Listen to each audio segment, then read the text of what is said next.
অনেকদিন ধরে আমের জন্য অপেক্ষা করে করে শেষ পর্যন্ত পাকা আমের আচার বানিয়ে ফেললাম। আর এই আচার বানাতে আমার অবস্থা তো 12টা বেজে গিয়েছিল। এই তো হচ্ছে আমার আম, এখানে অনেকগুলো আম রয়েছে, আমগুলোকে আমি কেটে নিচ্ছি, দেখতেই পাচ্ছেন আপনারা।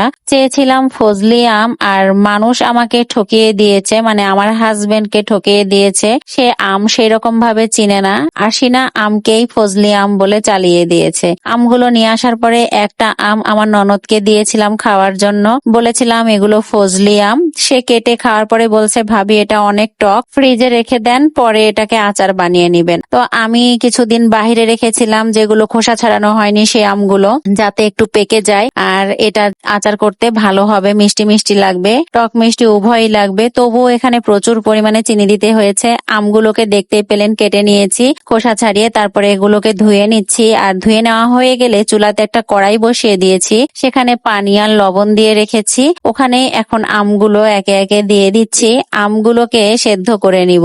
আর এই চুলার জাল দিতে দিতে তো আমার চোখ পুরোটাই মনে হচ্ছে অন্ধ হয়ে যাবে। ঢাকনা দিয়ে দিলাম। এদিকে মুরগিকেও খাবার দেয়া হয়েছে, মুরগিগুলো সেই সুন্দর মতো করে খাচ্ছে।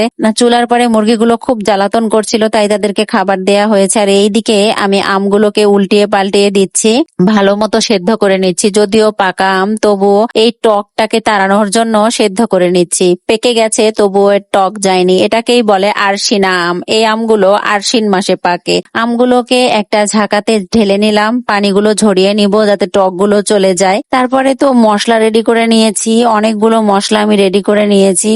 গোটা ধনিয়া ভেজে নিয়েছি, জিরা ভেজে নিয়েছি, মেথি ভেজে নিয়েছি, মহুরি ভেজে নিয়েছি, সরিষা ভেজে নিয়েছি। আর এখন কড়াইতে দিয়ে দিচ্ছি সরিষার তেল। তারপরে ওই যে ছেঁকে নেওয়া আমগুলো ঢেলে দিলাম, আর একে একে সব রকমের মশলা যেগুলোকে আমি রেডি করে রেখেছিলাম সবগুলো দিয়ে দিলাম। আচারের টেস্ট বাড়ে এই সব মশলাতেই। তারপরে নেড়ে চেড়ে নিচ্ছি। আচার তৈরি করতে গেলে নাড়াচাড়া বন্ধ করা যাবে না, নিচে লেগে যেতে পারে। তবুও আমি বারবার হাতটা নামিয়ে নিচ্ছিলাম, কারণ নাড়তে নাড়তে আমার হাতটা ব্যথা হয়ে যাচ্ছিল। তারপরে অনেকগুলো চিনি আমি এখানে দিয়েছি, দেখতেই পাচ্ছেন। আর বারবার চেখে দেখছি যে মিষ্টি হয়েছে কিনা, ঝাল হয়েছে কিনা, লবণ হয়েছে কিনা। আর বারবার একটু একটু করে ঝাল, লবণ, চিনি এগুলো দিচ্ছিলাম আর নাড়াচাড়া করছিলাম।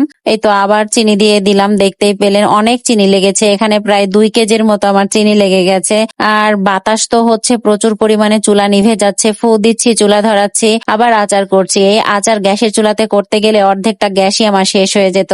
অনেক পরিশ্রমের পর এই আচারটা আমার তৈরি হয়ে গেছে, দেখতেই পাচ্ছেন। মাশাআল্লাহ, অনেক সুন্দর কালার চলে এসেছে এবং টেস্টটাও মারাত্মক লেভেলের হয়েছে। তো এই ছিল আমার আচার তৈরি করার যুদ্ধের ভিডিও। যদি ভালো লেগে থাকে তাহলে অবশ্যই পাশে থাকবেন। দেখা হয়ে যাবে অন্য কোনো ভিডিও নিয়ে। সে পর্যন্ত সবাই ভালো থাকবেন, সুস্থ থাকবেন। আল্লাহ হাফেজ, আসসালামু আলাইকুম।